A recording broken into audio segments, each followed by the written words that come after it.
A very good afternoon, everyone. Thank you for joining us for the Institute of South Asian Studies joint panel discussion with seminar magazine titled India and Digital Worldmaking. Before we proceed with the event, I would appreciate if you could mute your microphones throughout the session. We will also appreciate if you could forward your questions via this chat to the moderator. The questions will be consolidated for the panelists to answer.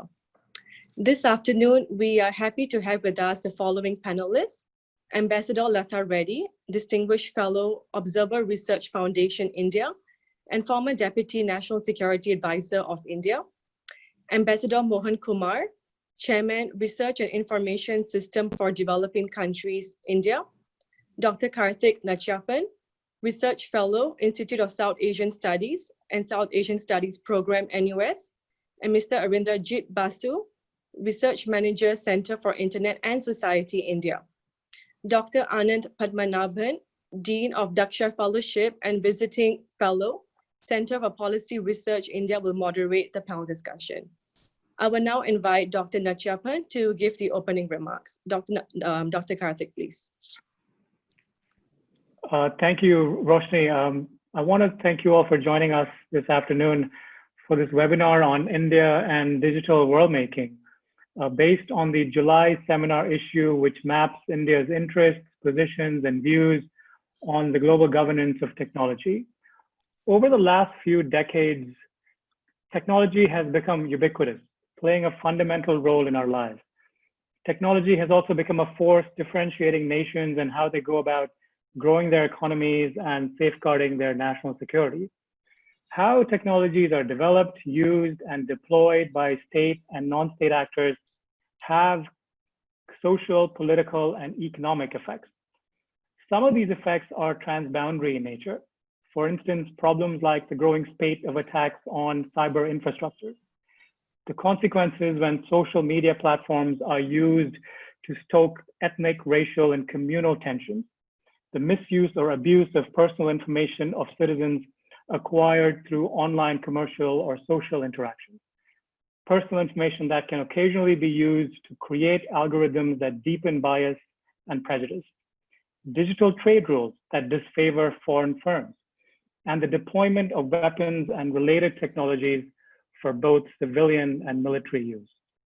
The sources of these problems may be domestic, but their effects are transnational and global in nature, which means that our only recourse at hand to manage these problems is to create global norms and rules to ensure that technologies generated these problems are managed and their effects limited.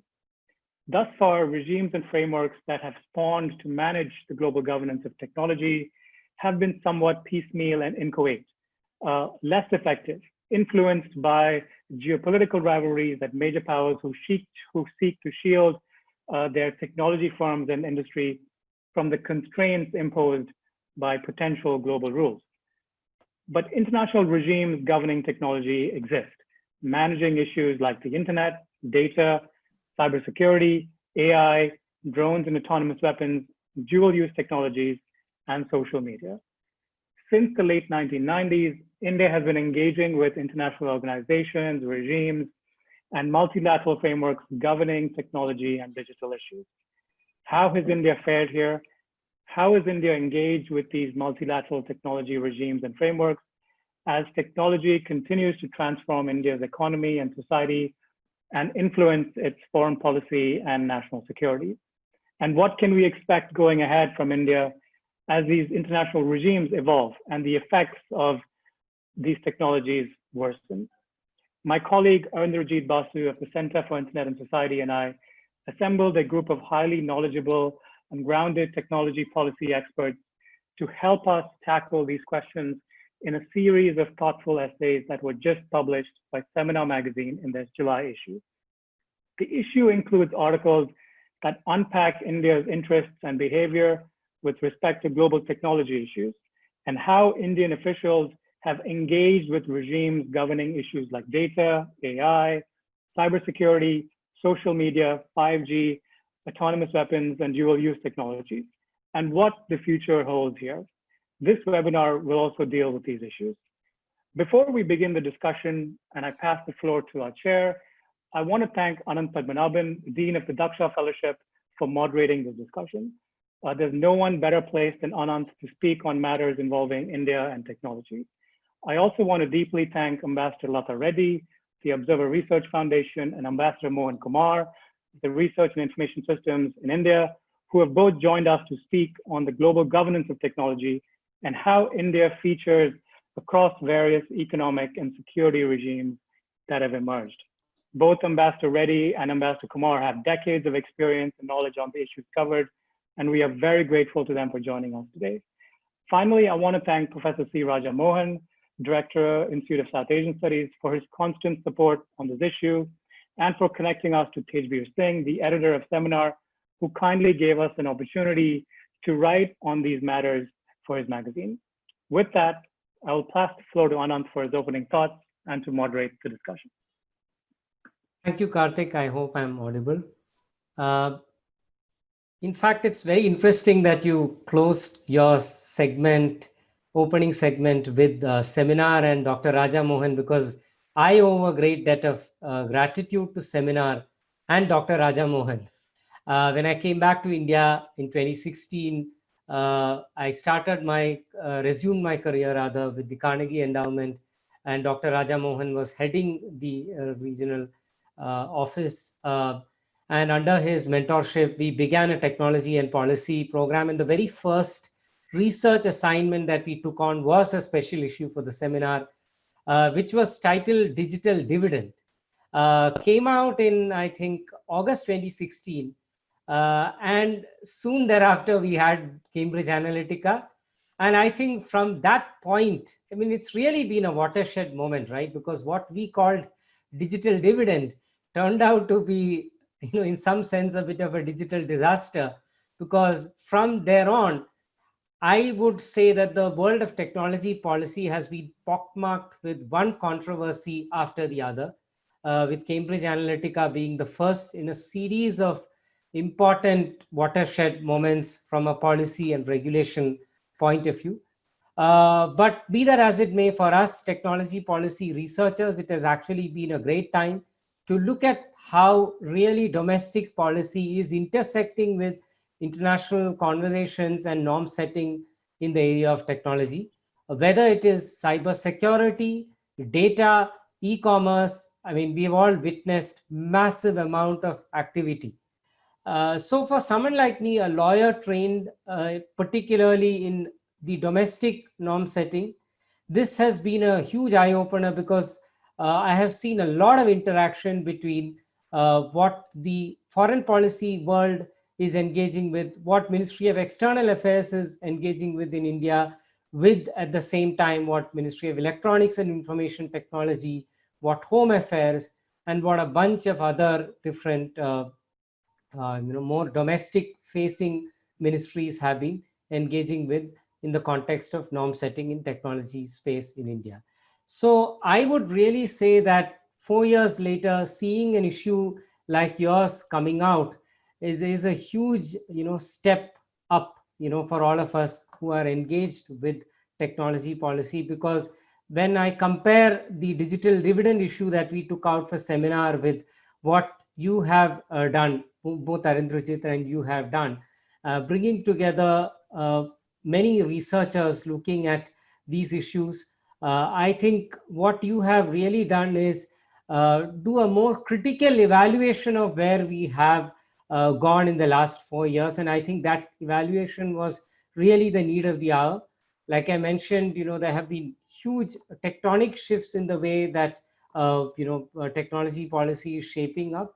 And in particular, it is really good to have Ambassador Latha Reddy and Ambassador Mohan Kumar here with us to start looking at these issues and shed their insights on how the space has evolved. So before I move to Ambassador Latha Reddy, let me just flag this fact that today the tension between multiple power blocks on norm setting internationally, and indeed even the question of whether this is actually going to happen realistically speaking, because you have China and Russia on one end of the spectrum. Of course, there are pieces in the issue which even question this kind of division, but to make it easier for everybody assembled here, at least, to present it from the perspective of different power blocks and how they look at it. You have the whole element of digital sovereignty, and China and Russia have taken the lead on that conversation, and to say that there is not really one international consensus here. And on the other end of the spectrum, you have the United States, you have the EU, where there is a larger emphasis on the possibility, at least, of global consensus on norm setting on multiple areas, and what those areas are covered very well in this seminar issue. The range of issues that are covered in this special issue of the seminar are quite mind-boggling. For instance, we have artificial intelligence, we have cyber security, we of course have autonomous weapons, and then of course multiple issues surrounding data and e-commerce. So none better than Ambassador Latha Reddy to really provide that insight on what has happened so far. Ma'am, I mean, you have really been part of multiple initiatives in this space in terms of bringing together nation states, bringing together other stakeholders, what we really call multi-stakeholderism. None better than you to really give us that insight on how well it has worked, and what are the institutional frameworks and settings through which we have tried to make it work, and what is the resistance. So over to you, ma'am, to really shed your insights on this whole issue of multi-stakeholderism and global consensus.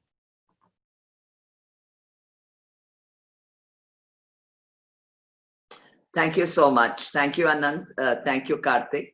Let me begin by thanking ISAS, NUS, and CIS, who I understand have come together to make this event possible.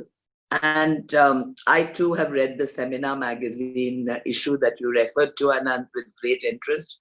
As you say, it covers a variety of topics. I'm not going to read out all the chapter headings, but as you say, it covers every aspect of the digital world that we need to be looking at very seriously today. I propose to first talk about the global situation as I see it and how it's evolved over the years. As you rightly say again, Anand, it's set against a background of geopolitical developments. The EU and the US, while originally starting from a very rigid viewpoint of talking about an open, say, internet and accessibility to all and so on, they obviously, particularly the US, had a certain vested interest in this model, because all the root servers, most of the root servers were in the US, with very few being in the allied countries to the US. And they regarded it as a creation of the US private sector, and somehow belonging to the US private sector. So they were very much against the idea of countries exercising individual cyber sovereignty, in this sphere.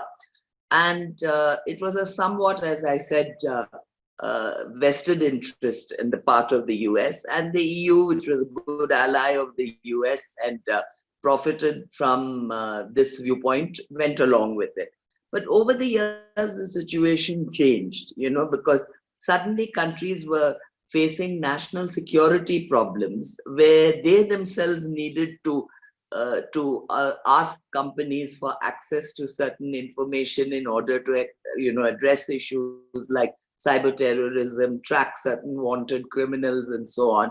And you remember the very famous case a few years ago when you had Apple and FBI coming up head to head because they wanted access to somebody's phone and Apple refused to open it, and so on. But the real issue is, I would say that the EU and Europe and US did move from that very rigid position of insisting it's a private sector, an inviolable kind of sector, to accepting that under certain cases there would be some necessity on the grounds of national security of deviating from that position. Simultaneously, however, with China and Russia and the very antagonistic relationship that has developed between them and the US. Those countries have been very adamant, along with some of their other countries who think the same way that they do, that they need to control the information that goes out to the general public, and I would include countries like Saudi Arabia, Iran, and so on in that group. India was always regarded, as you know, as a swing state. Like, at times we did emphasize the need for cyber sovereignty. At times we did want it to be open and accessible. And the fact that we accepted freely that all international applications should be available in India. We use Google, we use Facebook, we use Twitter, we use WhatsApp. Now, recently, I've noticed in India, there is a certain hesitation about that. But getting back to the actual system of global governance, Professor Joseph Nye of Harvard very correctly talks about the fact that unlike what was the impression created that there was absolutely no system, that it was a kind of a free-for-all, a Wild West, if you like, in the digital field, that was not so. There were multiple organizations already existing in the UN and international organizations set up that did govern certain specific technical aspects and other aspects of digital space. He calls this the regime complex, and it consists, I wish I had the chart to show you, it consists of three concentric sort of ovoids, I can't call them circles, with various institutions named in each one. And obviously the one closest to the center are the ones that have direct relevance to the field of internet technology. The ones in the second phase have a more indirect, and the ones at the far end, you could argue there are things like the Red Cross and ICAO, the Civil Aviation Authority and all, which do use digital technology, but don't really participate in the governance regime, so to speak. So what he's trying to say is that you cannot wish away this mechanism. Whatever we evolve as a future for internet governance or global internet governance will have to involve these organizations, involve the commitments already made to these organizations. Just, I'm sorry to sort of subject you all to a lot of an alphabet soup, as we call it in the multilateral circles, but just to give you an idea, just in the UN mechanisms, you have the VICES, the Tunis Agenda, the UN Governmental Group of Experts, or UNGGEs, the Open-Ended Working Group, or the OEWG, ITU, WTO, on which I understand Ambassador Mohan Kumar will speak at greater length, technical organizations, standard organizations. You have the UN General Assembly itself. You have the IGF, which was an offshoot of the VICES. So all of these groups are meeting regularly in different formats and at different intervals. And now certain specific UN agencies, such as UNDIR and UNIDIR and UNDOA are also involved in these negotiations. In addition, the Secretary General set up a high-level panel of eminent people who have cyber governance issue experience, and they have submitted, recommendations to the Secretary General. It's also expected that this year, being the 75th anniversary of the setting up of the UN, there will be some profound pronouncements about where our digital technology governance needs to go. And there's even an expectation that you might come up with some kind of new mechanism in which these issues can continue to be debated and norms can continue to be evolved. Where India and the GG is, in global governance is concerned, let me put it this way. Let me start with, a few questions. Is India playing an important enough role in the new systems which are being debated in the world order when it comes to digital technologies? And how can India contribute to this brave new world, so to speak? Obviously, as the second largest user of the internet in the world, India has to play a major role in the creation of new norms for cyberspace. However, my own impression is that India has concentrated so intensely on digitizing itself and reaching as many citizens as possible, and its own domestic agenda in projecting the digitization of India as very successful, that it has downplayed its global role in evolving governance issues.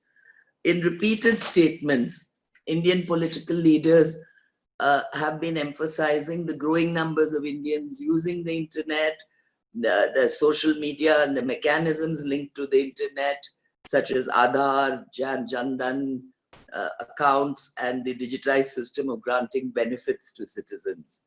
As a result, the focus on domestic issues and accomplishments, in my opinion, has meant a lack of serious engagement, active engagement with the international community on digital norm evolution particularly. While India has been a member of almost all important governmental groups, whatever form they're in, intergovernmental groups, this, as you know, we are a member of the UNGG, the current one that's in progress. We are also with the UNOEWG, and we ourselves hosted the last global conference on cybersecurity in 2017, after which it's not really had another meeting. And while we send delegations for all these meetings of both the UNGG and the OEWG, plus a number of other international conferences, the Indian participation in both fora has not been very proactive. We are not seen as a major player. You know, we sort of make the expected statements. We have not come out with any startling new approaches or even very clearly taken a position on certain issues like digital sovereignty. The policy seems to be wait and watch rather than raising a major policy initiative. India makes, detailed statements, of course, at all these venues on issues such as the applicability of international law applying to cyberspace and the need to agree on common definitions for cyber sovereignty, jurisdiction, weapon conflict, crime, deterrence, cyber attacks, etc. But they have a clear understanding, and that I'm very delighted about, because this was not the case, say, a decade ago when I started dealing with these issues. I would say today, Indian policymakers have a very clear understanding of what are the major issues involved in the new digital world. But there is adequate representation also. I would give them credit for that, which was not the case in the past.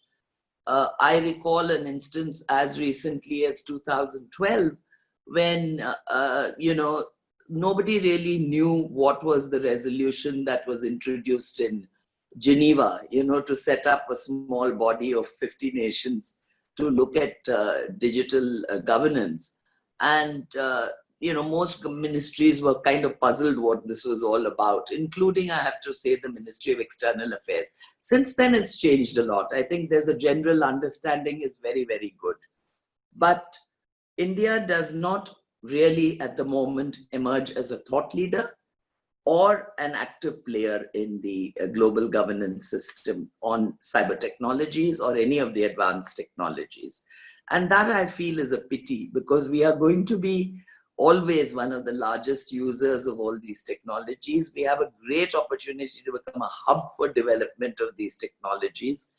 And it would truly be a waste of our potential in this area if we did not take that second step and go from being informed to being active. As a contrast, let me point out that many smaller countries, such as Singapore itself, the Netherlands, Estonia, have emerged as thought leaders. So why should we not emerge as a thought leader? This is a very sincere wish of mine that we should progress to the logical next stage. I think I've overstepped my 10 minutes, but let me just end with a very short intervention where I also want to argue that in India, as I think in the global system, we need to look at ethics and technology. And I'll give you a very quick example. You know, there is the famous Gila case. And for those who don't know about Gila, it is the case of Henrietta Lacks, a poor, disempowered Black African woman, African-American woman, who was suffering from a very virulent form of cancer. Her tissue was taken, tissue samples were taken because they had an amazing capacity of multiplying in a very exponential manner. And it was taken without permission from Hela herself. She was referred to as Hela because that's the way the labs used to refer to tissue samples, by their initials. And neither her nor her family gave the permission for this. Eventually, her descendants sued the US government and the university and the labs and the hospital for this breach of privacy. And they didn't want anything. They didn't want money. Though, mind you, billions were made from this use of her tissue. And many people won very eminent scientific awards for using this tissue. I mean, through using this tissue, I should say. Their research was based on this tissue. All they wanted was an apology. I think this is an example of where ethics did not keep pace with technology. And I would only argue that for all the new technologies we are talking about, keeping human interests, keeping individual interests, keeping social interests should be as important as our fascination with the glamour of technology. And so I'll end with that. And maybe later on I can talk a little bit about, if there's time, mention our own work in the Global Commission on the stability of cyberspace, and the other Global Commission, which I was involved in, the Global Commission on Internet Governance, to give you an idea of initiatives that go on outside of governments and outside of the United Nations. Thank you. Thank you very much, ma'am. I mean, this is a very comprehensive overview, and I think the most critical point that emerges from everything that you mentioned is the fact that there is a strong industry interest, there is a clear economic gain, there is a population that's benefiting significantly, and yet for certain reasons, and I think the issue does look into some of these reasons, India is not really a thought leader. And it's not clearly the absence of thinking really, because I mean, there are so many think tanks. I mean, after US and China, I mean, I think India boasts the highest number of think tanks. And in tech policy, for instance, we have really seen a spurt in the number of researchers and think tanks looking at these issues, comprehensive papers that come out on a monthly basis. Yeah. And yet, for whatever reasons, I mean, it's not really translating into active voices in fora such as, you know, the many that you listed out here. And it is truly a wonder as to why that's the case. And particularly the area that you mentioned, I think India can really be a thought leader, right? Because the kind of disparity in our incomes, in our technological capabilities across population, and of course the experiences that we have had with various, you know, schemes, such as, of course, Aadhaar, to name one, but many more. And today we are seeing many more of these interventions, whether it's facial recognition, whether it's contact tracing, where India has a rich set of experiences that it can talk about, which can in fact contribute to the ethical framework. Because after all, what is the ethical framework but an inductive building up of these personal experiences? There are many Henrietta Laxes in our country. Right, and therefore I think it's really important that these get translated into building up inductively ethical frameworks, which India can be an active voice. And yet we are not seeing too many of these conversations that India is a participant. But on the other hand, one area where India has actually become a sort of thought leader is actually asserting is the issue of digital sovereignty. Because from a point where India has been extremely neutral and where India has by default been a strong proponent of open internet. And like you pointed out, all these different players, whether it's your Chinese apps or your American companies, have really, actively competed with Indian startups. Today, we are slowly shifting that discourse to one where we are actively asserting that maybe Indian startups and the Indian data ecosystem needs to wake up and assert and say that, these are Indian companies, this is Indian data, and therefore you need a framework, right, which is built around Indian sovereignty in the cyberspace. And what that is in effect leading to is very assertive digital e-commerce policies, very assertive non-personal data policies. It just came out a few days ago, and we are now going to see a lot of activity around that. And of course, data localization, which is the never-ending debate. So with that, let me bring in Ambassador Mohan Kumar into this conversation. Sir, you have actually been privy to many of these conversations, particularly the e-commerce conversations and India's stance in the WTO, and shifting stances, right? From a point where we were quite neutral to this moratorium to one where today we are pushing back quite actively. Would be really good at this point to hear your thoughts on how the digital sovereignty debate has intersected with the trade conversations and where it is really taking us as a country. Thank you very much, Anant. I want to thank the NUS and the ISAS for having me. It's a great pleasure to be here. I don't entirely share the view that India somehow is pushing back towards digital sovereignty. I'll give you an example on data localization where, according to me, we have actually softened our position considerably. And that is actually, that point is made in your excellent seminar July issue, which I read with great interest. I mean, that has happened recently. So I want to begin by just making maybe 2 or 3 points by way of opening remarks, if you allow me. The digital world is fragmented, but I don't see us as the ayatollahs of ultimate sovereignty. I see China as doing that. China has just distributed its licenses for 5G, and 90% has been given to Huawei and ZTE.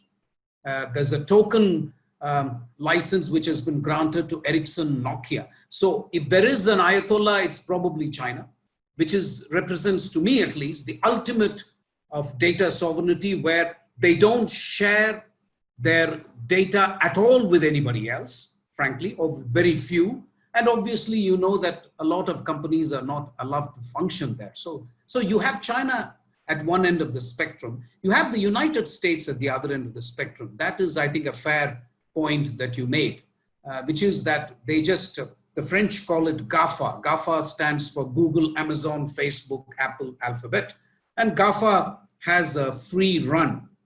But I do believe I see some indication that even in the United States, there is a pushback against it. So my very first point to you is that I think post-corona and in the context of digital governance, I think the state is back. So it's not just India.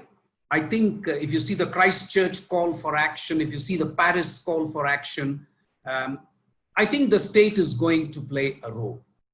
This has been too unregulated for too long.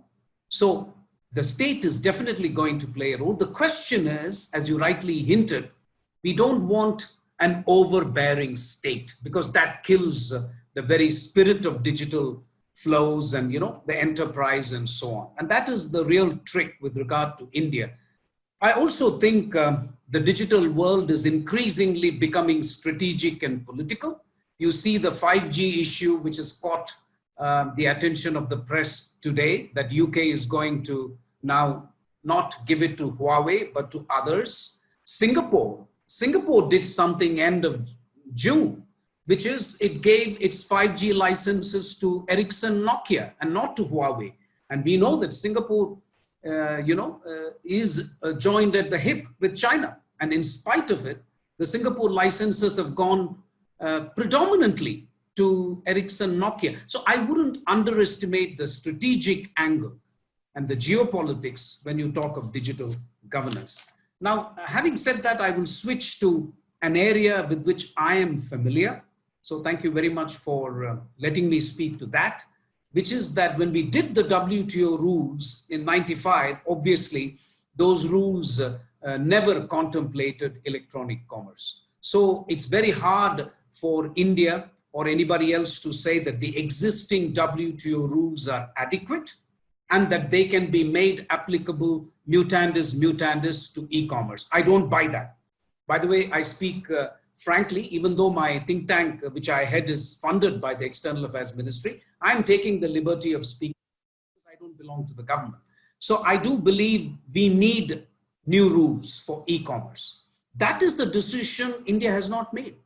So I would very much love for India to participate in the e-commerce negotiations.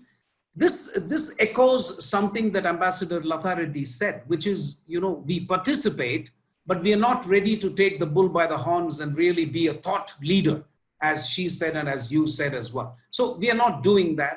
China was with India, but 3 months ago, China said enough is enough, we are getting into it.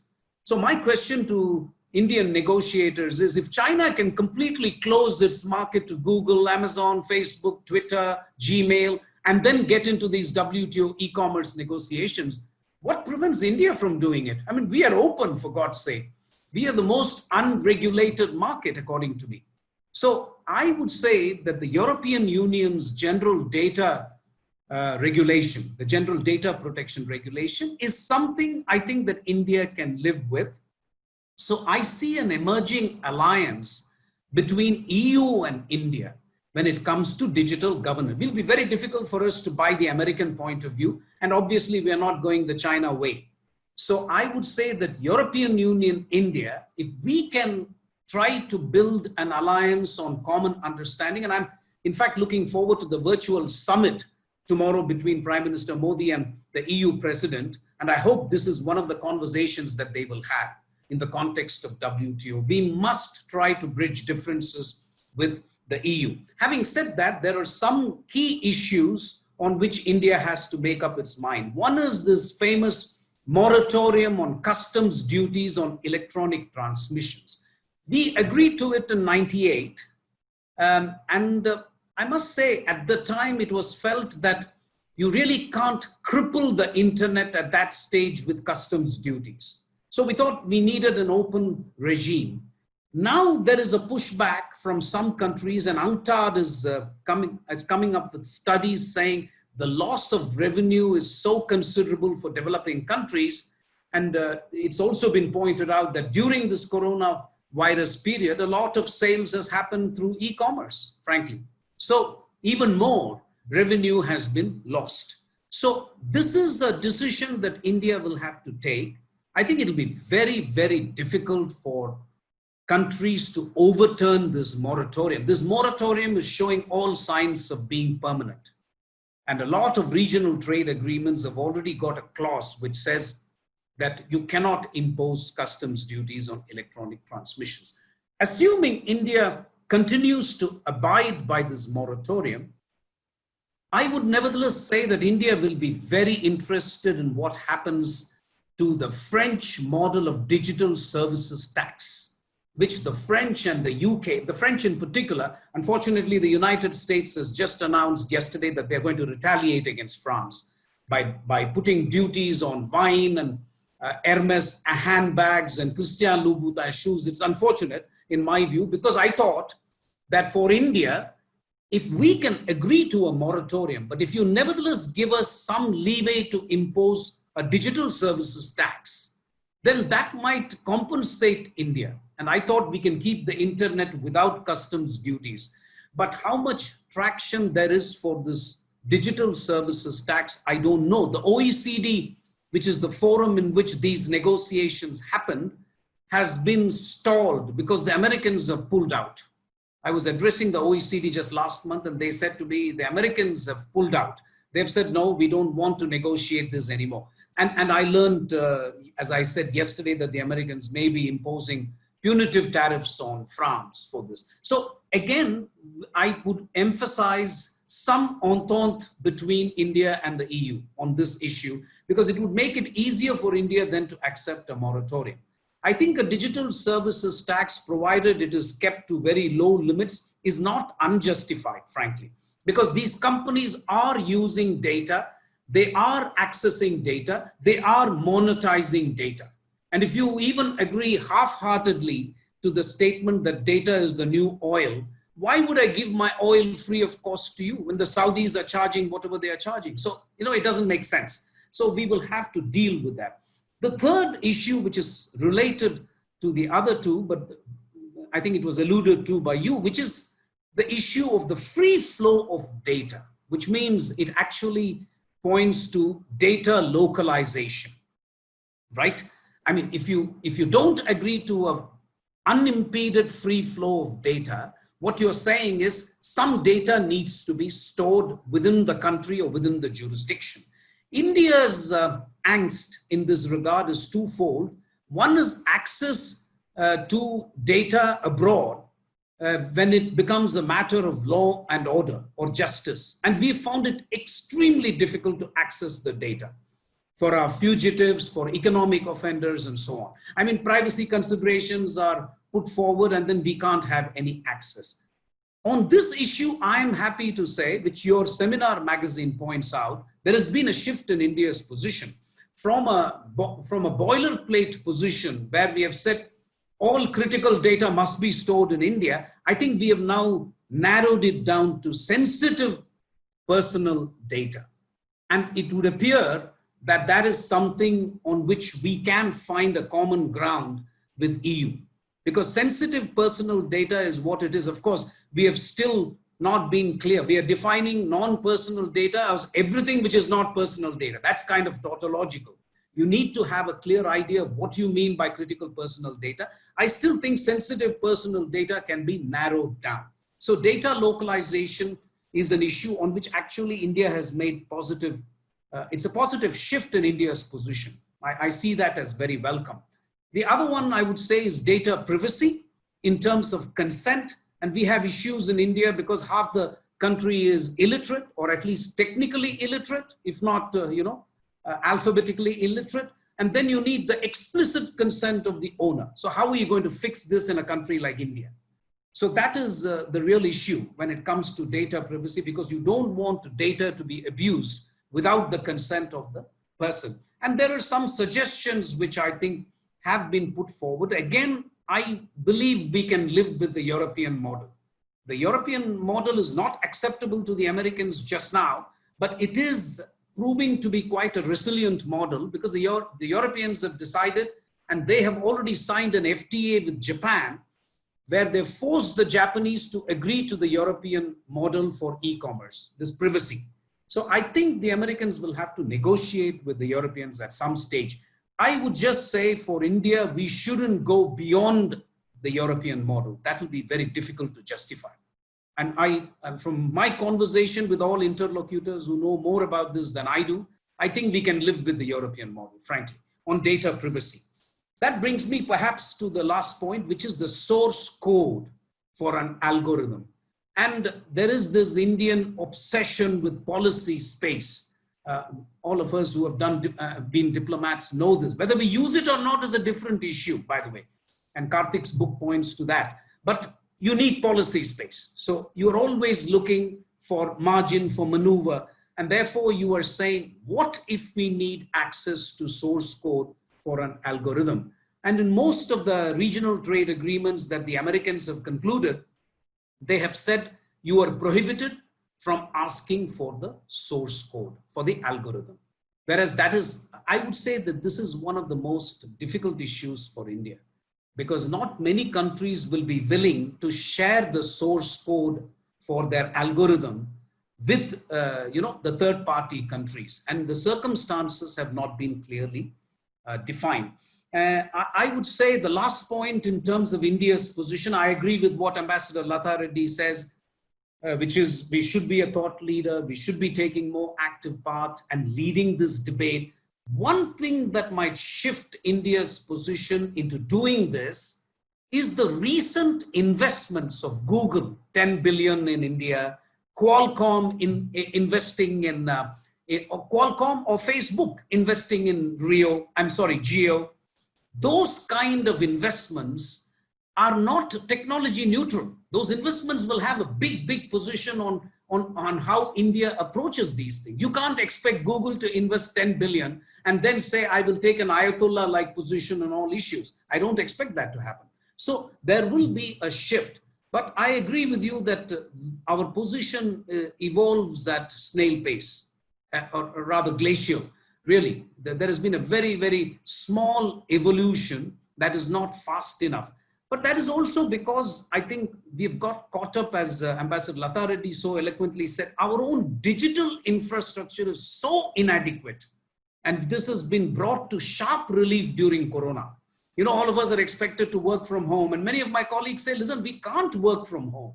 And these are economic professors and scholars and RAs. I'm not talking of lower middle class people. They say, no, we don't have high internet speeds. I thought initially they were bluffing, but it's true. Many places don't have. So I could see for myself during this period, the quite an awful dismal level of digital infrastructure that needs improving, even in places like Delhi. So I think we need to do that. But I again go back to the politics of it.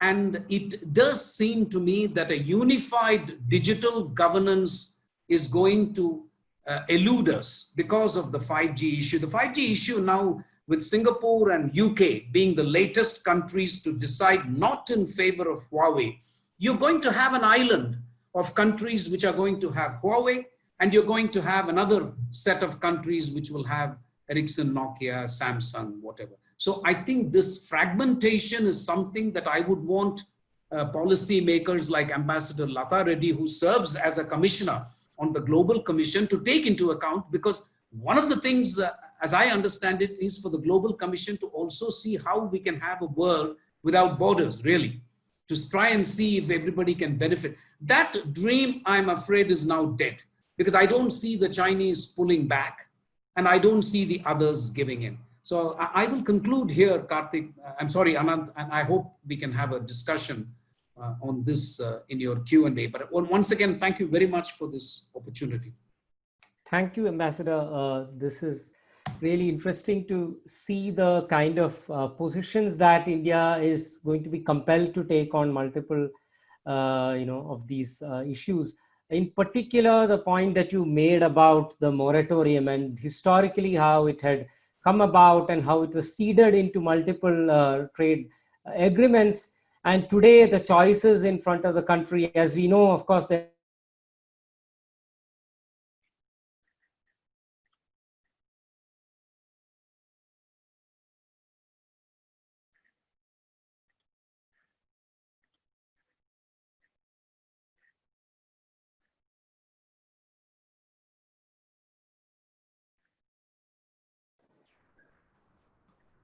Karthik, I don't think we can hear it. Yeah, I think Karthik, perhaps you will have to take over for the moment till we yeah, get I think Anant. Anant is, yeah, I was hoping to just give it a minute before to see if Anant's connection. Ambassador Kumar, just as you were talking about India's digital infrastructure, we see it manifesting in some ways here. So what I was going to do is just, I mean, you can see from the comments that we've had from Ambassador Reddy and Kumar, and how such an important issue this is, but it's also so political and geopolitical. So as you're working on these issues and writing them and editing them, we were dealing with something that was a moving target. And on a daily basis or a weekly basis, there were changes that were occurring, which we had to incorporate into our own research and thinking on how India should act and react, because it was such a fluid landscape. This global technology landscape is just so strategic, as Ambassador Reddy mentioned, but it's also so fluid in that there's so many things happening at the same time. And and so what I'm going to do is just talk briefly about the issues, the articles that cover data and AI in the issue, and how they reveal some of the features and aspects of technology policy and technology governance that both Ambassador Reddy and Kumar have spoken about. and also just map out why India has acted a certain way with respect to both data and AI globally, and how it can how it can maybe change going forward. So if you look at data, the governance of data and its free flow across borders, continues to be a sticking point, because countries realize the domestic value of data and want to control it to unlock economic gains through laws and bills, that occasionally end up, through ideas like data localization. But this regulatory initiative, essentially clashes with tech firms across the world, like the Googles, the Amazons, and Facebooks, who would like countries to allow data to flow freely, right? Now, countries like India have resisted this for obvious reasons, because they have clear interests in how they want to manage and regulate their own data for domestic and political purposes, while also allowing their firms to transact and engage with firms abroad, but also tech firms like Google and Amazon, Facebook to operate in India. Now, through an elaborate domestic legislation, which is the Personal Data Protection Bill, and various international positions that largely revolve around this idea of data localization, which has been relaxed somewhat of late. So India has, we argue, signaled a desire to take a proactive role on global data debates. Now, to ensure that domestic interests on data are not compromised by seemingly liberal global data rules, right? So at the G20 summit in Osaka last year, you saw India alongside BRICS countries, where they underscored the critical role that data plays in the economic development of emerging economies, which ended in India not signing the Osaka Declaration on Digital Economy. So India's positions on data issues globally, have essentially been an extension of their domestic policy ambitions, embracing data sovereignty, countering data colonialism, and having the right to retain publicly generated data to assist state interests, particularly when it comes to public service delivery and welfare provision. Now, we argue that India will likely push for global data roles that also advances and shields the role of the state, but increasingly with exceptions being made for data flows between certain key markets and jurisdictions like the United States and the European Union. Now, fundamentally, we argue that India's thus far, its global engagement on questions related to data and future engagement cannot happen without a settled domestic policy on data. And inconsistent policies, effectively diminish the value of India's message abroad vis-a-vis data, and it further complicates India's ability to negotiate clear rules on data that advance its own interests. Now, let's not forget that India has and continues to generate a huge volume of data through policies like the Digital India platform, which on top of Aadhaar, the world's largest biometric database, gives India tremendous clout and leverage in shaping global digital rules, because tech firms will want access to pools of data that's generated in India to create different services and apps. So India does have considerable clout and leverage going forward to create digital rules, digital trade rules, especially those related to data. And you see these similar debates playing out in the AI realm. Now, one approach to the global governance of AI, which Ambassador Reddy was talking about, has been to erect normative, ethical frameworks, that guide how AI is designed, developed, and deployed, right?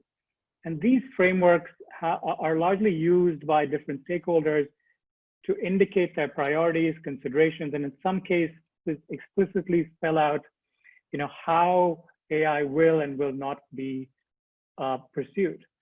So India's engagement with the global governance of AI has not been a linear one or a neat one.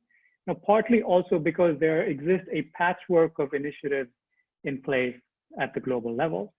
But the substantive focus and outlook of India's approach to artificial intelligence is clear, that it's primarily seen as a tool to fuel India's economic growth. Now, while primarily endorsing the business case and the social inclusion narrative of AI, I think, and this is something that Ambassador Reddy mentioned, India has to recognize AI as a socio-technical system with the capacity to drive inequality, exclusion, surveillance, and lead to an erosion of constitutional and human rights. So India has a clear opportunity, to position itself as a thought leader, in the context of artificial intelligence going forward, by both drawing from its democratic foundations and experiences of deploying large technologies at scale.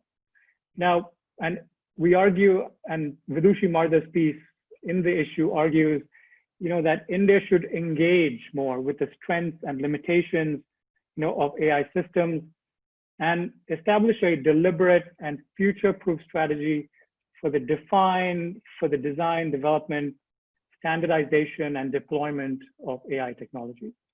Now, while industry and state interests have played a leading role thus far vis-a-vis artificial intelligence, it is important to note that there's considerable space ahead to make AI more ethical. And India, has an opportunity here to lead the way, also because its own interests vis-a-vis data and AI. So I'll stop there and give it back to you. Thanks, Karthik. Arindrajit, I mean, since, both of you have looked at this, issue from very interesting but diverse lens, right? I mean, one is the trade lens and the potential which both Karthik and Ambassador Kumar as well highlighted.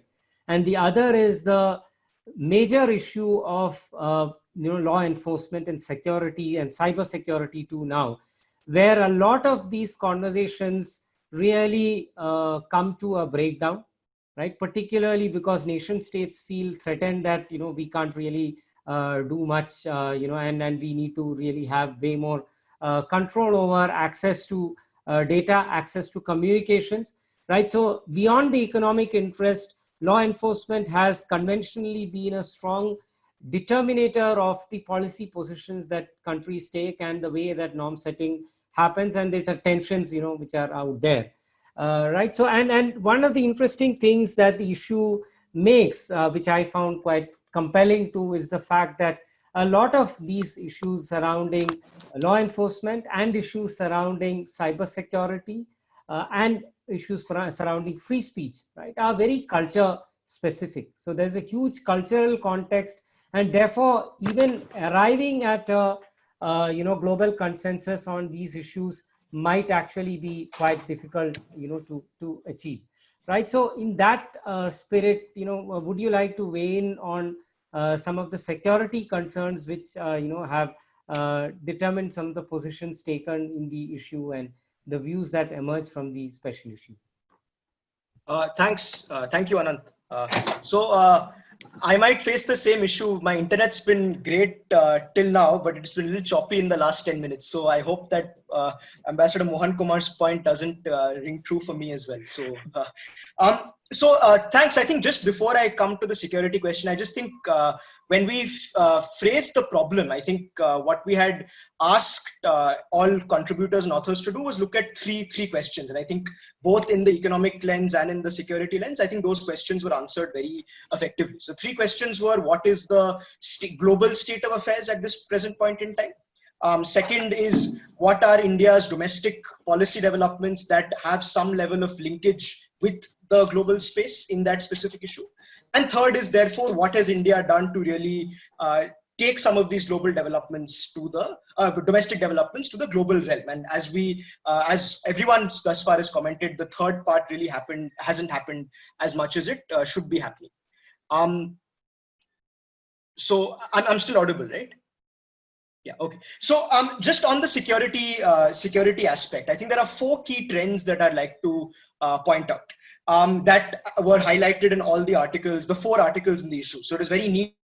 Hence, there were 8 articles, and 4 of them dealt with what you could consider security issues, and the 4 dealt with economic issues. But the first trend that I actually wanted to highlight was that these two aren't actually as easily segregated as one might think. While for theoretical certainty, it's useful to segregate them, but really they're interlinked. We live in an era of what some scholars call geoeconomics, other scholars called weaponized interdependence, where we're really seeing countries using economic sort of policies, particularly in the tech space, to assert strategic influence, to achieve security needs, right? So this first point was captured in a number of articles. So on 5G, for example, Manoj, of course, wrote the piece before the recent developments with China. But really, the stance that he's advocated is that there is both an economic and a security angle to 5G, where thus far India has gone slow because there is the sort of balancing requirement of both ensuring that Indian citizens have access to just high quality infrastructure while also ensuring that their security interests are met. So balancing these two competing interests. We've seen now with the external sort of pressure that's coming in with the dispute with China that India's stance on 5G might be shifting fairly rapidly. So there's a clear sort of convergence. Similarly, on issues of cybersecurity, on issues of autonomous weapon systems, all the authors have advocated and identified a definite convergence between security issues and economic issues. So the piece on autonomous weapon systems by Trisha, that actually considers sort of both the domestic AI policy and sort of India's positions at the UN group of governmental experts on autonomous weapon systems. That's the first trend that I saw in the issue, and I think that's an interesting one to point out, that really weaponized interdependence has come to India in a big way and is likely to stay.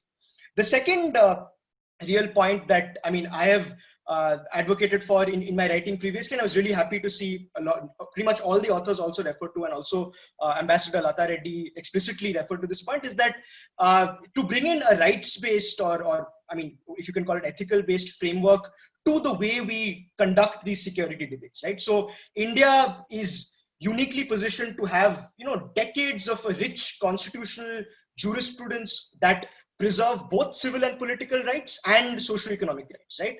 And what we haven't seen enough is really the export of these rights to global debates, because the jurisprudence and the thinking is there over years of, not just judgments, but also just if you read the legal briefs, if you look at the civil society engagement with these debates, even before technology became a thing, we have a rich jurisprudence to look at discrimination, to look at equality, and therefore to look at how we conduct ourselves and how other nations should conduct ourselves in the foreign sphere, external sphere. And this is really something that sets us apart from countries like China. So when we look at if you look at a balance sheet, if you like, where you can compare what China has and India doesn't and all those things, one thing that India definitely has and China definitely doesn't is a vibrant civil society, a vibrant set of rules and norms that can really shape our engagement. So when we look at the recent issue of sort of the 59 apps that were banned, while strategically they were, I think it was a not only necessity, but in some ways a positive thing. But really, it could have been articulated, or other concerns such as the freedom of expression that of many sort of TikTok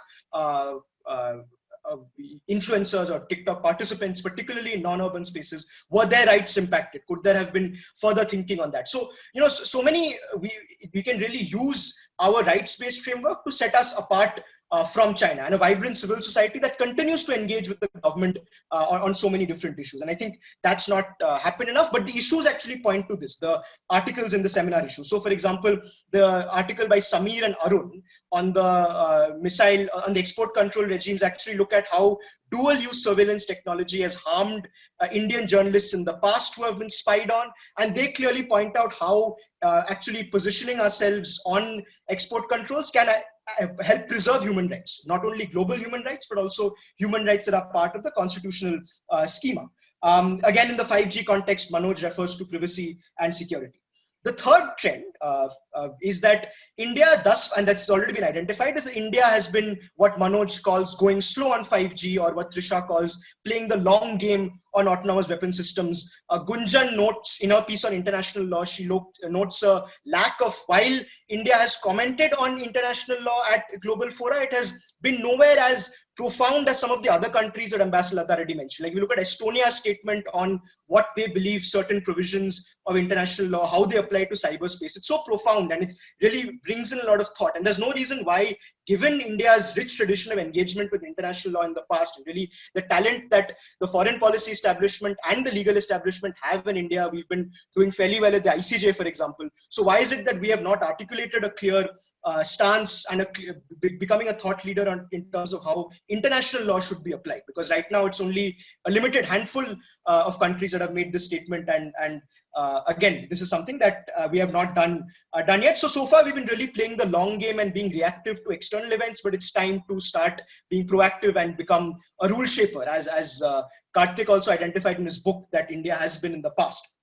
The final point, and I end with this, is that we have the issue, articles in this issue point clear domestic policy gaps. So whether on social media, as Anant, you pointed out, that if we are to engage globally, we need to ensure that our domestic policy based on our cultural and economic realities is first dealt with effectively. And there have been a lot of discussion on the intermediary liability guidelines and therefore our intermediary liability framework. So it's important to get that policy right. Gunjan mentions that the national cybersecurity strategy of 2013 is in some ways outdated, but really we need to start we are moving towards a much more coherent and much more robust and much more consultative 2020 cybersecurity strategy. And I think there is a lot of hope that all of us in the sort of cyber community have with what the NCSC can achieve through that. Similarly with AI policy, autonomous, as Trisha argues, autonomous weapon systems policies are extensions of India's domestic policy pivots as well. And really we need to get our AI policy sorted, because there is a lot to be a lot of ground to fill in that sense, not least of which what Ambassador Latha Reddy mentioned on ethics. And really, I mean, my take, I'll just end with this, my take on ethics is that ethics is very, very important, but often ethics are used as ways, particularly by the sort of GAFAMs of the larger tech players of the world, to occlude and sweep under the carpet legal obligations. So what must be the primary sort of a point of engagement with these debates should be our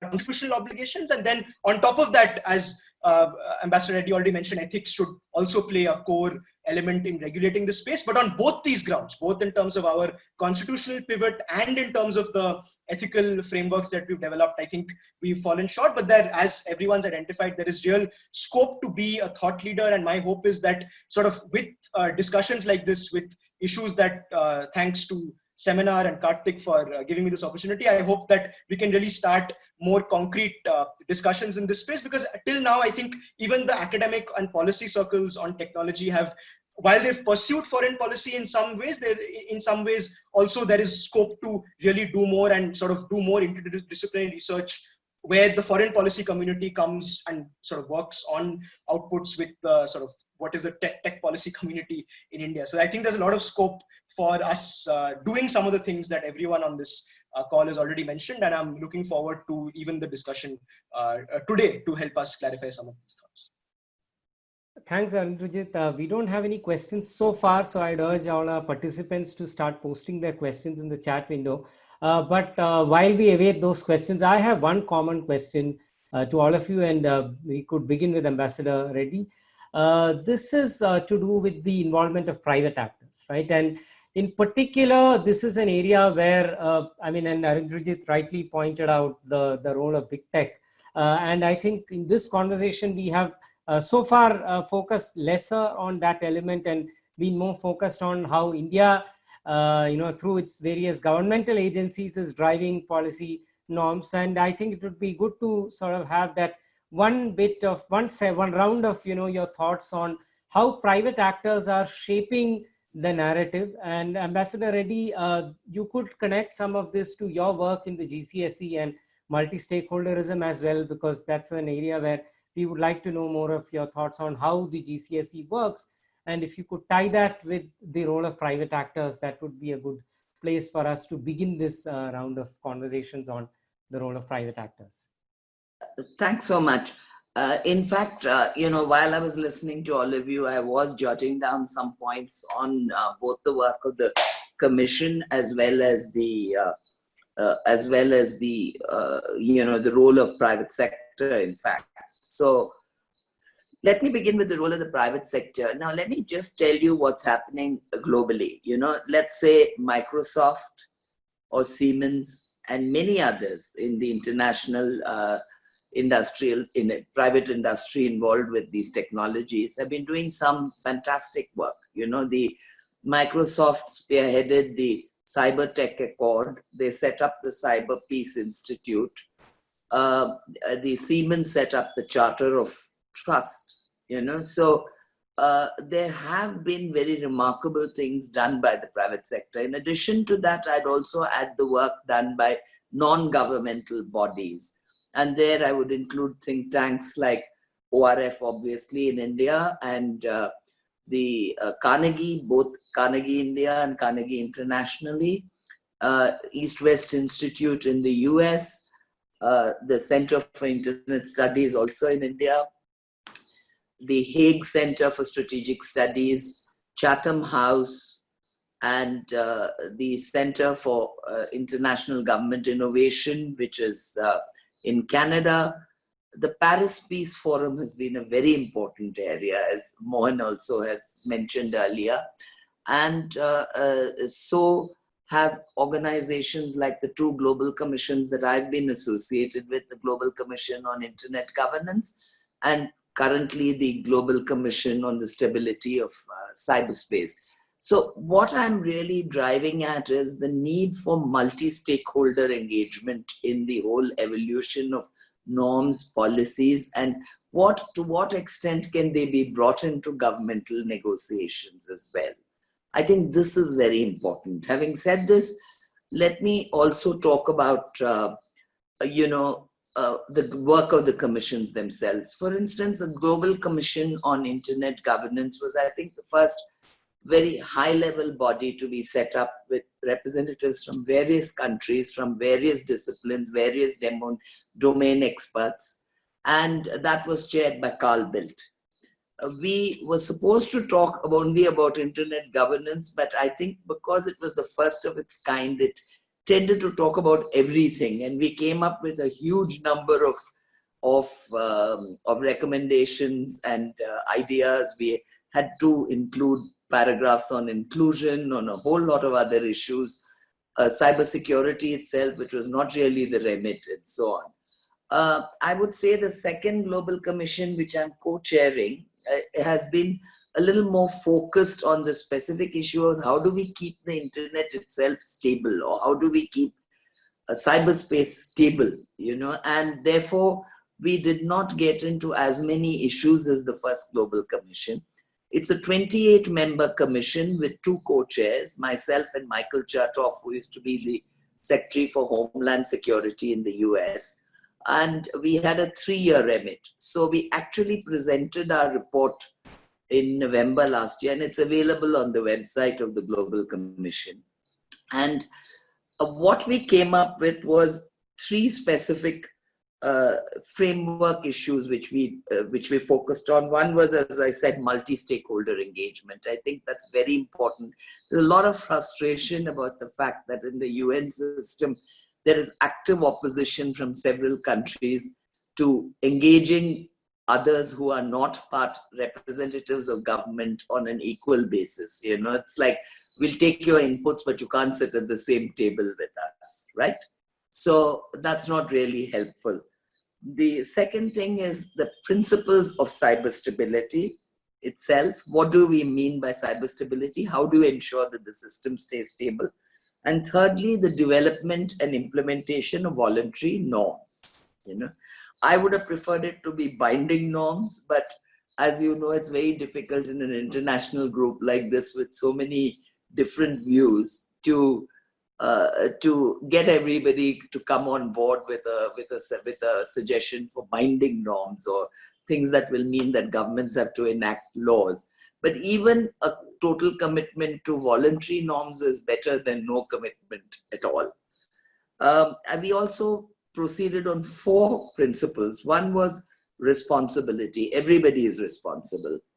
2 was restraint. No one, state or non-state actors, should take action that impair the stability of cyberspace. 4, requirement to act. Again, and this was the interesting thing in our commission, that every single norm, every single requirement addresses both state and non-state actors. We're not putting the onus only on governments. We're saying industry has to also play a role, so does civil society.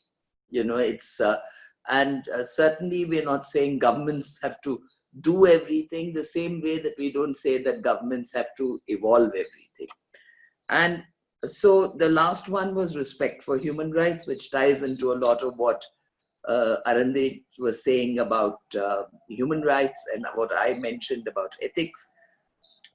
Building on these principles, we came up with 8 norms.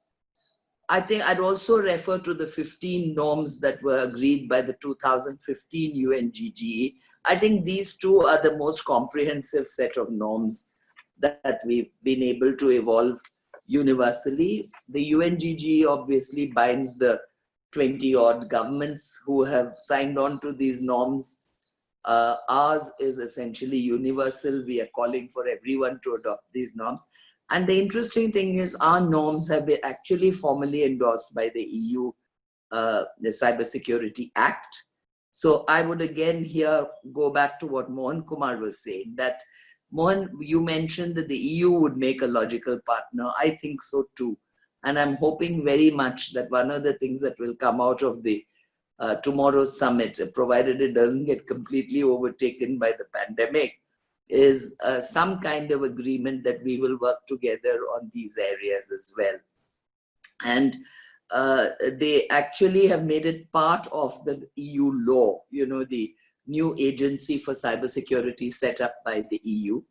The Paris call for trust and security in cyberspace, now backed by more than 500 supporters, including 65 governments and 344 entities of the private sector and 138 international civil society organizations, has endorsed 5 out of the 8 GCSE norms.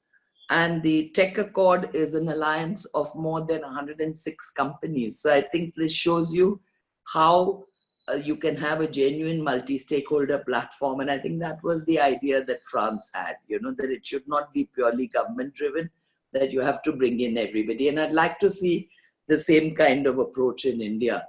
And even a body like the GCSE, for instance, we've been formally supported and endorsed by, and financially supported by the governments of Singapore, Netherlands, and France. And we have also got sponsorship and support from Estonia, Switzerland, and Estonia, Switzerland, and Japan. So unfortunately, India is not in that list. You know, I wish we would become part of such initiatives because, you know, I mean, at least you have an Indian co-chair, but then, you know, that's not really an official government endorsement or support. So I would like to just say that I think bodies like this, I think even seminars and exchange of views like this between organizations, you know, I represent ORF as well as my work in the GCSE. Mohan, you're with RIS. You know, we're all representing different organizations, be they think tanks or commissions or universities. You know, we're all here in a particular or industry. So I think that until and unless we get a sort of a very multi-stakeholder engagement together, which can be taken very seriously. And I'm hoping that whatever comes out in the future will be a genuine multi-stakeholder group where everyone exercises if not equal, we completely understand that governments have to finally enact laws and it cannot be left up to a motley collection of individuals to do so. But when we are heard with attention, when our views are taken on board, when we are part of government delegations, I think it would enrich the discussion. So I'll end here.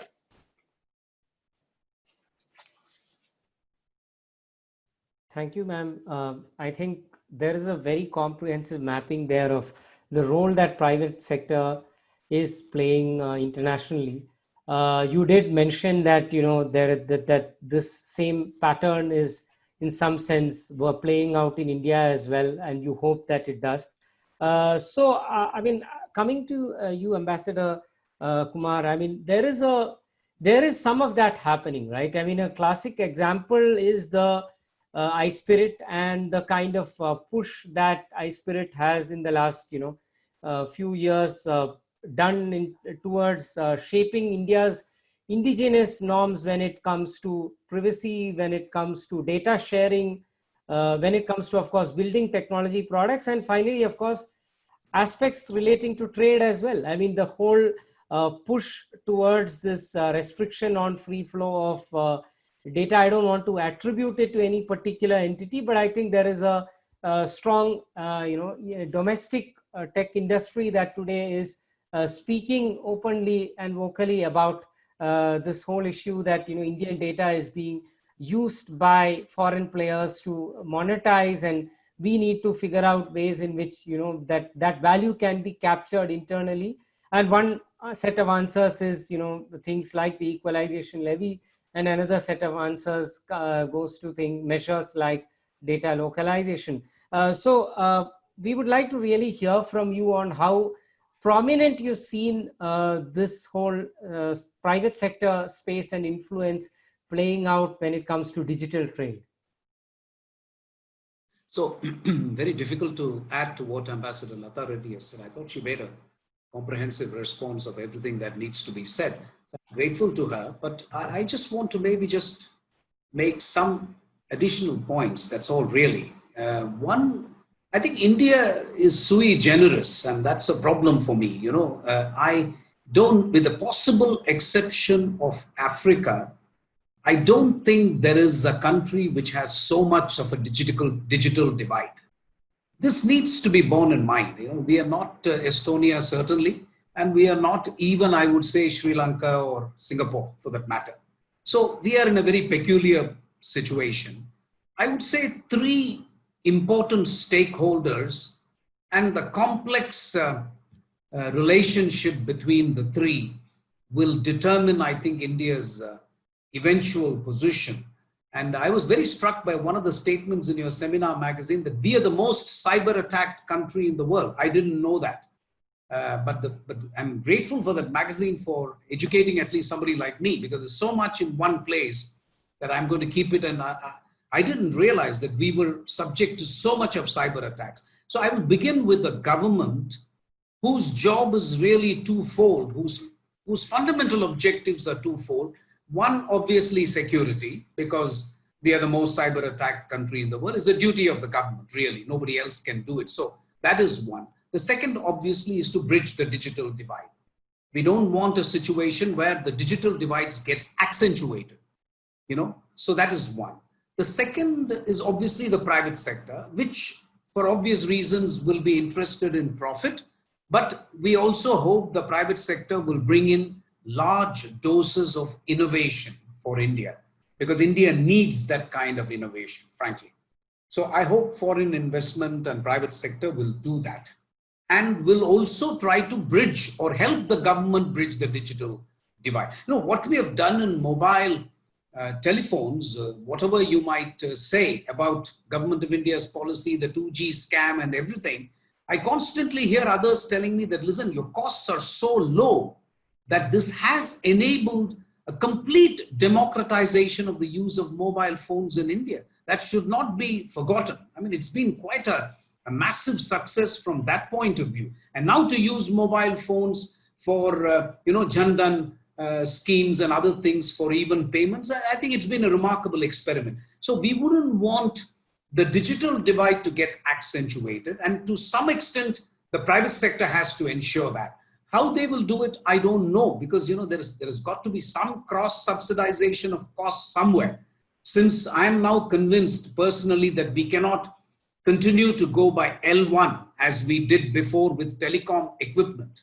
This L1, for those of you who are uninitiated in Government of India, is a lowest tender.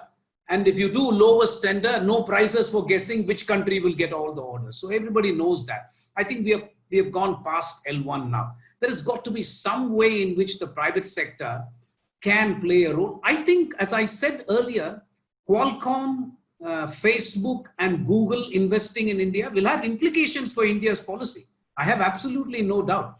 They are not going to sink in so much money and then say that we will accept whatever you say. So there has got to be some negotiation, I think, between the government and the private sector. But lastly, the people themselves, and not just the ethics which Ambassador Latha Reddy referred to, but also just the people wanting access. I mean, You may turn out to be the only country in which 2G and 5G exist in parallel. I hope that doesn't happen in India, but we might turn out to be the only country to do that, which is absurd, which is completely absurd. I mean, Singapore has already announced by 2025, the whole country will be 5G, and we will have 2G, 3G, 4G, and 5G. I mean, that is not on. We will have to find a way to avoid that possibility. So I find this really a very complex negotiation between government, private sector, and the people. The people are not, people are represented only by think tanks and by activists at this stage. But in India, it has been customary for the government to kind of represent the 300, 400 million people who are in French, les miserables, you know, the people who are absolutely nowhere else to turn to. Customarily, the government should be the custodian for that. So I think it will be a complex interface of these three interests. I don't see the interests as being diametrically opposite at this stage. You know, I mean, Google and others know that the market is so big that they will make money, but can they make sure also that the digital divide will get reduced? The cost will be so reasonable, like solar energy beating coal energy. We have to make sure 5G beats 2G. Otherwise, I have this nightmare in India that some of my country cousins in villages are going to say 2G, which they do, by the way, even now as we speak, and others will say 5G. I don't want that. I think that would be a disastrous outcome for India. I'll stop here. I agree with everything that Ambassador Latha Reddy has said, by the way. It's really wonderful hearing her, and I completely agree with whatever she has said. Thank you. Sure. Thanks, Ambassador. Karthik, your thoughts, and in particular on one very, very touchy issue, right, which is the fact that India is also in parallel talking about export, right, and Aadhaar is a very good example of that, and really saying that, you know, these technologies can be exported, but at the same time there is a disparity, right, because if you are not a thought leader in norm setting, how can you export a particular product, right? So in that regard, really would like to hear your thoughts about the private sector participation in building these products, and how the private sector could help better in shaping norms purely out of self-interest, if nothing else. One of the interesting things that Arundarjeet and I think, realized as we were gathering the issue and the articles started coming in was that there was a real political economy here. So there's a government which has clear interests, but there are a range of different actors, non-state actors, both within India and outside India, but operate in India, who have clear interests in how technologies should be regulated, used, and deployed. And they were all inserting, these views within the public domain.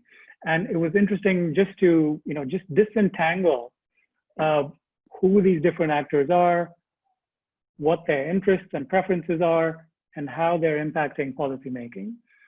Now the technology space in some respects is different than other areas of public policy in India, maybe partly because technologies affect everyone, right?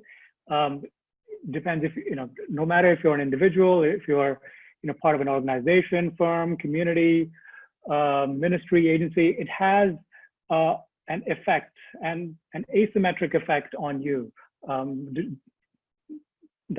depending on where you are and where you sit. And where you sit, essentially influences what your positions are on technology.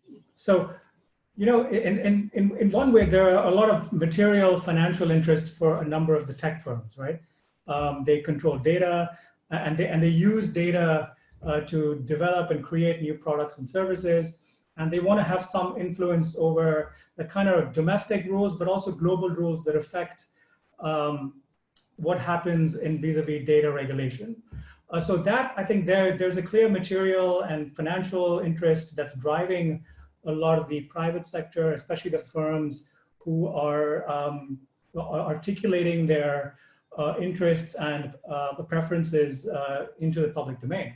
But on the other side, as the ambassadors both mentioned, there's a clear development angle here, right? And I think India is sort of distinct from some of the other countries not just in the global south, but globally, in that technology, there's a clear development dimension to the use and the development and the implications of technology. I mean, Ambassador Kumar talked about the digital divide, and the views of the digital divide and how it affects Indians and how it affects the rates of digital usage, penetration, so on, can only be brought forward by civil society actors, right? And so we see a clear and visible presence and engagement of civil society actors within the technology space, again, driven out of interest, but a different set of interests, right? Not just material, but more, I guess you can say, justice, social justice, ideational, ideological, and political interests.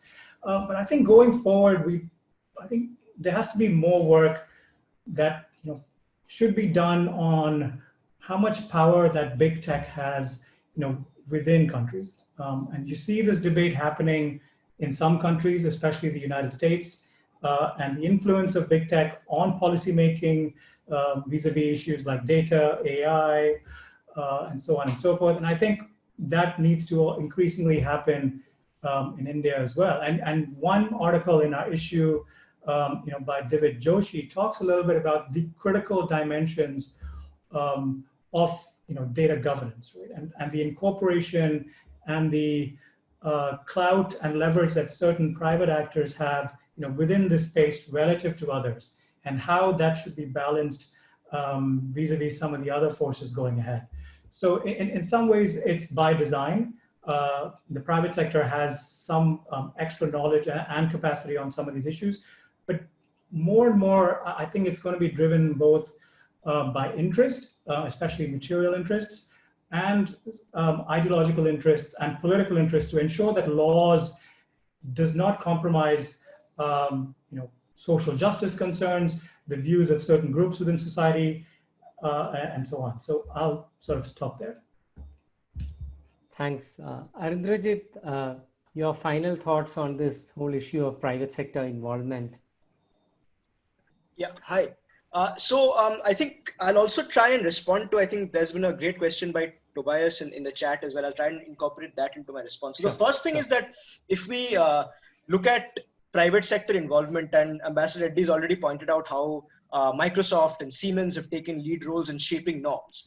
This is actually not the first regime in which private sector actors have sort of played the role of a norm entrepreneur, right? There are so many, for example, if you look at the regimes on chlorofluorocarbons, it was actually DuPont, for certain selfish reasons also, was involved in sort of shaping that regime. Another different kind of private actor, the RCRC, the Red Cross, was involved in shaping rules of international humanitarian law. So similarly, it's happened in the past, and in many cases, private sector actors have been successful in breaking deadlocks between states. And I think in some ways, Microsoft and Siemens are playing that at the global level. And I mean, at an even more interesting anecdote that I keep on thinking of whenever I discuss private actors in this space is that one of the most crucial norms in the law of the seas, which is the deep seabed being the common heritage of mankind, that was actually first articulated by an individual, like by Arvind Paddo, who was a delegate of Malta. So it's not a private actor, but really the point I'm trying to make is that the best ideas can come from anywhere. Now, you don't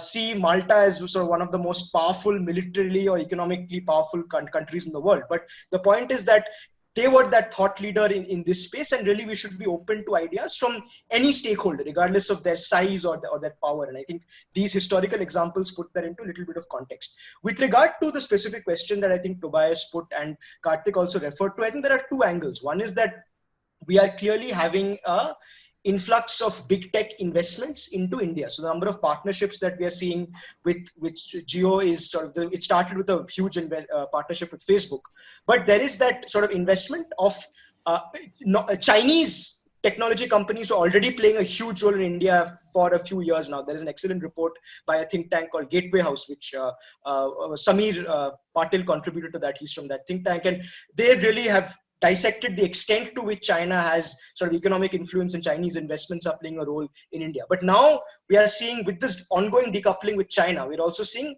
other alternative forms of capital and alternate investments coming into both the startup and the larger industry space in India. what needs to happen, and this is important, is that of course, there will be some level of policy influence, but I think so far on many issues, there has been sort of an Indian camp that has been insulated from the perspectives that these companies have. So for example, on data localization, while there was a shift that was triggered due to extensive lobbying by Facebook and Google, ultimately it was a decision that was made by the Indian government thinking of what is beneficial for India's strategic interests in the long run. So what will get problematic is if, due to the nature of these investments, they start actually having an undue influence on how India's sort of autonomous policy is made. That's the first point. In terms of European convergence and European actors, I think what we are going to see, particularly with sort of restrictions placed on Chinese capital in India, with either, if you look at the FDI press note or just the ban of 59 apps, that will probably is a precursor of things to come. There'll be likely to be alternate forms of capital, and it's likely that Europe, particularly if sort of we meet GDPR adequacy standards through the upcoming data protection bill, that Europe is likely to want to do more business in India. And on a number of issues, there will also be convergence on the fact that we want to tax large tech companies largely based in Silicon Valley. We want to exercise a digital tax like France wants.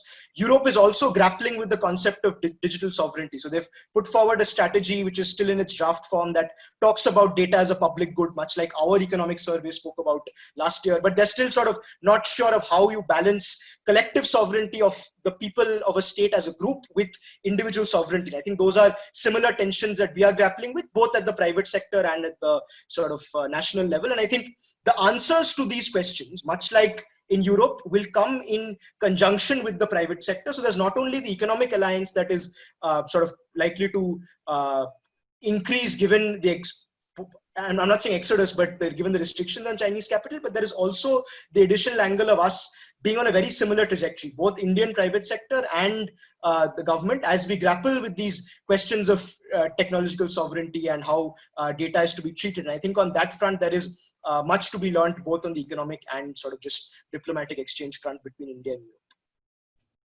Right. Ambassador Reddy. I'm sorry to take the floor again, but I just wanted to make one point about the private sector.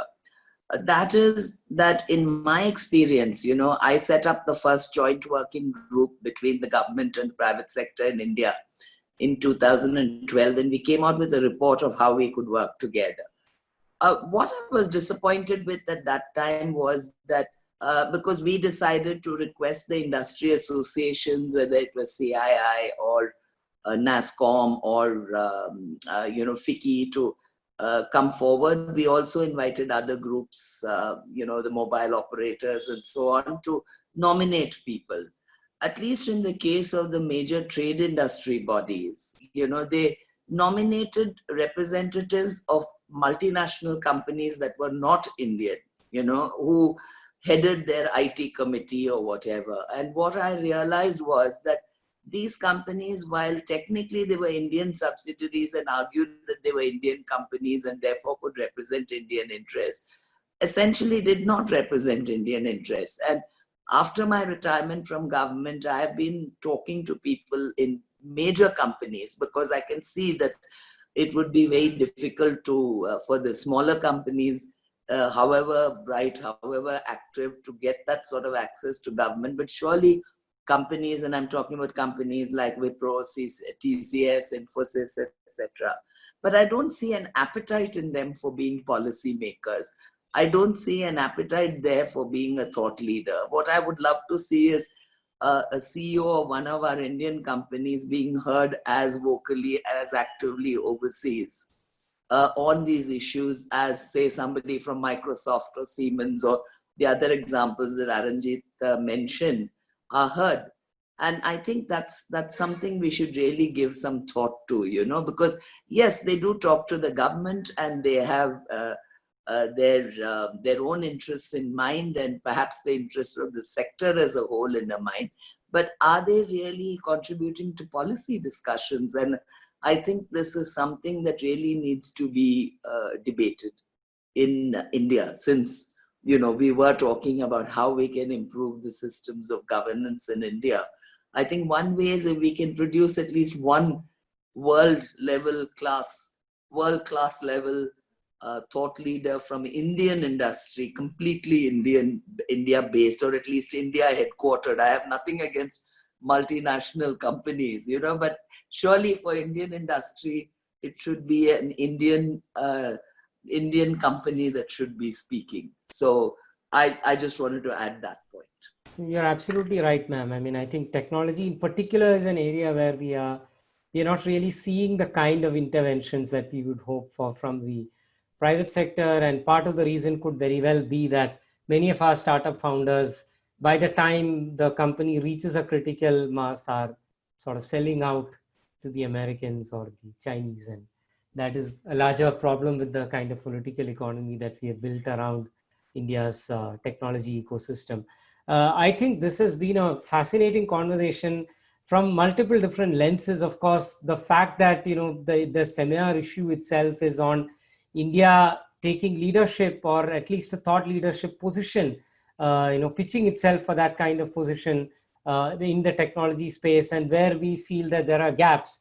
And I think we have comprehensively, in fact, addressed in multiple areas, be it artificial intelligence or autonomous weapons or cyber security, the slip between the cup and the lip, where it's a sort of paradoxical situation in many ways, where the country is a leader from an economic standpoint, and definitely has the population to cater to, but is really not going that extra mile to be assertive when it comes to shaping policy norms.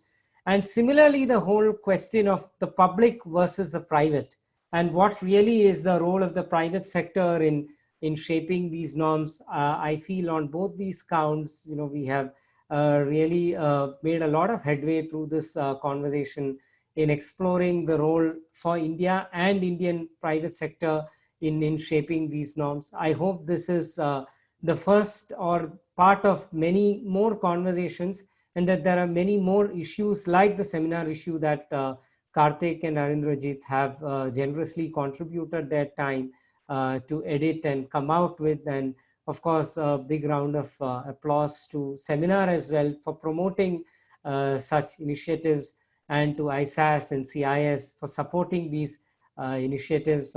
Thank you both Ambassador Reddy and Ambassador Mohan Kumar for being part of this conversation and for guiding us with your insights and experience in these areas. And we look forward to more such conversations. Thank you all our participants for patiently being involved with this conversation.